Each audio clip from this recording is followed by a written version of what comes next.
नमस्कार दोस्तों, आइए जानते हैं दिल्ली की आज की फटाफट बड़ी खबरें।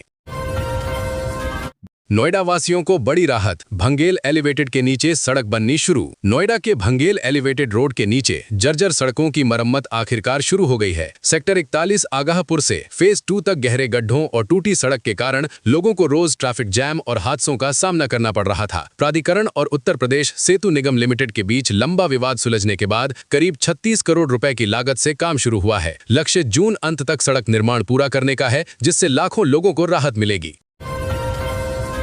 चिप बाजार में चमकेगा गौतम बुद्ध नगर। सेमीकंडक्टर निर्माण के क्षेत्र में 2026 को ऐतिहासिक माना जा रहा है। केंद्र सरकार द्वारा मंजूर 10 परियोजनाओं में से कहीं पर काम तेजी से चल रहा है। आत्मनिर्भर भारत अभियान के तहत गौतम बुद्ध नगर की यमुना सिटी में उत्तर भारत के पहले सेमीकंडक्टर संयंत्र की नींव रखी जा रही है। सेक्टर 28 में स्थापित होने वाली ये इकाई HCL और फॉक्सकॉन के संयुक्त उपक्रम द्वारा विकसित की जा रही है। इससे क्षेत्र में बड़े निवेश, रोजगार सृजन और तकनीकी विकास को नई दिशा मिलने की उम्मीद है।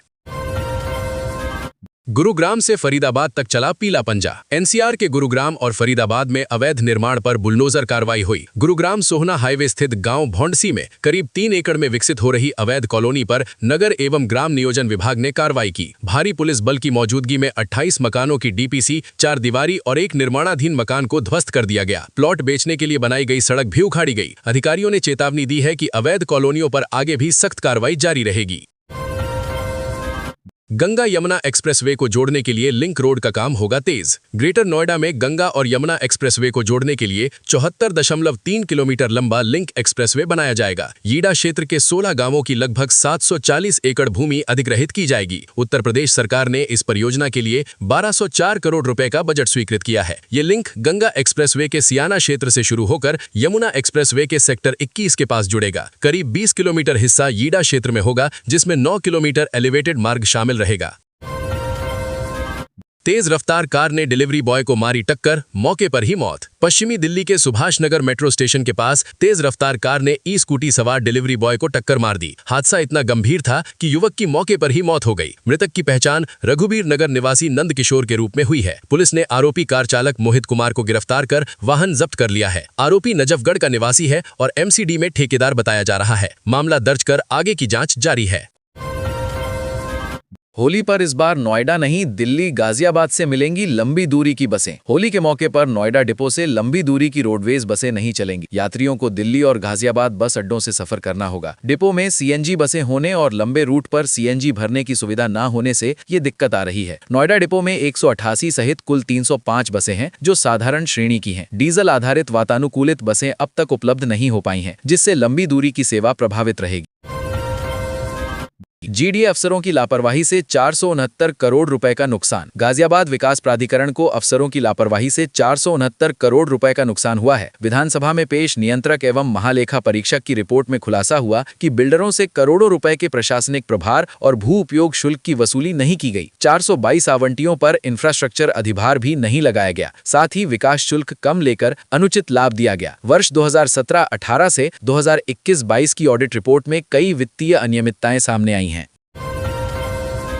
मेरठ जाने वाले सावधान, कल इन रास्तों पर बंद रहेगा ट्रैफिक। 22 फरवरी को मेरठ में नमो भारत के उद्घाटन कार्यक्रम के चलते ट्रैफिक डायवर्जन लागू रहेगा। VVIP मूवमेंट को देखते हुए गाजियाबाद से मेरठ जाने वाले प्रमुख मार्गों पर सुबह 6 बजे से कार्यक्रम समाप्ति तक प्रतिबंध रहेगा। DCP यातायात त्रिगुण बिसेन के अनुसार भारी वाहनों को वैकल्पिक मार्गों से भेजा जाएगा, जबकि हल्के वाहनों के लिए भी चरणबद्ध व्यवस्था रहेगी। आवश्यकता पड़ने पर योजना में बदलाव किया जा सकता है। यात्रियों को समय से पहले यात्रा योजना बनाने की सलाह दी गई है।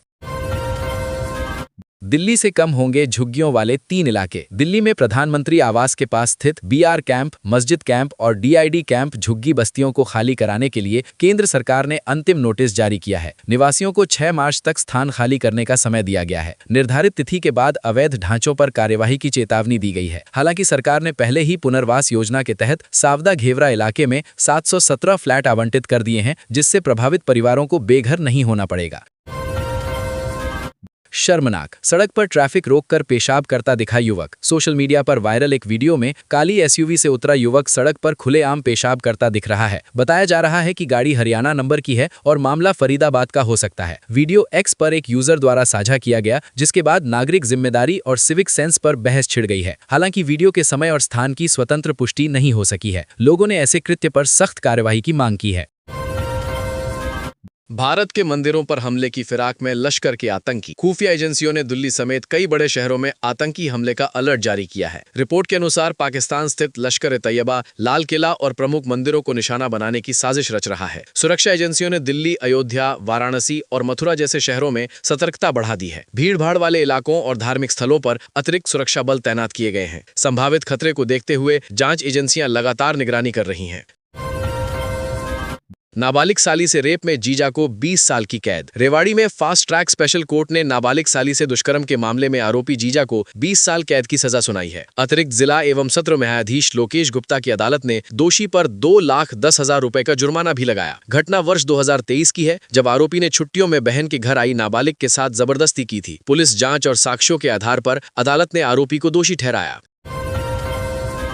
दिल्ली में गर्मी ने पकड़ी रफ्तार, हवा भी खराब श्रेणी में। राजधानी दिल्ली में तापमान लगातार बढ़ रहा है। मौसम विभाग के अनुसार अगले 7 दिनों तक अधिकतम और न्यूनतम तापमान में वृद्धि जारी रहेगी। शुक्रवार को अधिकतम तापमान 28.4 और न्यूनतम 12.8 डिग्री सेल्सियस दर्ज किया गया। AQI 210 रहा, जो खराब श्रेणी में आता है। आने वाले दिनों में तापमान सामान्य से अधिक रहने की संभावना है। 23 फरवरी को आंशिक बादल छा सकते हैं, जबकि अन्य दिनों में आसमान साफ रहेगा। दिल्ली में हैवान बनी महिला, 9 महीने के भांजे को गला दबाकर मार डाला। मुखर्जी नगर इलाके में एक महिला पर अपने छोटे भांजे की हत्या का आरोप लगा है। पुलिस के अनुसार महिला बच्चे को पार्क में खेलने ले गई थी। दोपहर में शोर सुनकर स्थानीय लोग पहुंचे तो बच्चा मृत पाया गया। महिला को मौके से अचेत अवस्था में अस्पताल भेजा गया। शुरुआती जानकारी के मुताबिक वो अवसाद से पीड़ित बताई जा रही है। पुलिस ने मामला दर्ज कर जांच शुरू कर दी है और पोस्टमार्टम रिपोर्ट का इंतजार किया जा रहा है। गुरुग्राम, पड़ोसी ने घर से 4 किलोमीटर दूर ले जाकर बच्ची से रेप और हत्या। गुरुग्राम में एक पड़ोसी युवक पर 3 साल की बच्ची के साथ दुष्कर्म और हत्या का आरोप है। पुलिस के अनुसार आरोपी बच्ची को बहाने से घर से 4 किलोमीटर दूर ले गया। घटना के बाद बच्ची लापता हो गई थी और परिजनों ने रात में पुलिस को सूचना दी। तलाशी के बाद पुलिस ने आरोपी को हिरासत में लिया। मामले ने इलाके में सनसनी फैला दी है। पुलिस साक्ष्य जुटाकर आगे की कानूनी कार्रवाई कर रही है। पिता ने पढ़ने के लिए टोका तो फंदे से झूल गया 12वीं का छात्र। गाजियाबाद के इंदिरापुरम क्षेत्र में 12वीं के छात्र का शव घर में फंदे से लटका मिला। पुलिस के अनुसार कमरे से कोई सुसाइड नोट बरामद नहीं हुआ है। प्रारंभिक जांच में सामने आया कि पिता ने पढ़ाई को लेकर टोका था, जिसके बाद छात्र अपने कमरे में चला गया। सुबह दरवाजा नहीं खुलने पर परिवार को घटना का पता चला। पुलिस ने शव को पोस्टमार्टम के लिए भेज दिया है और मामले की जाँच जारी है।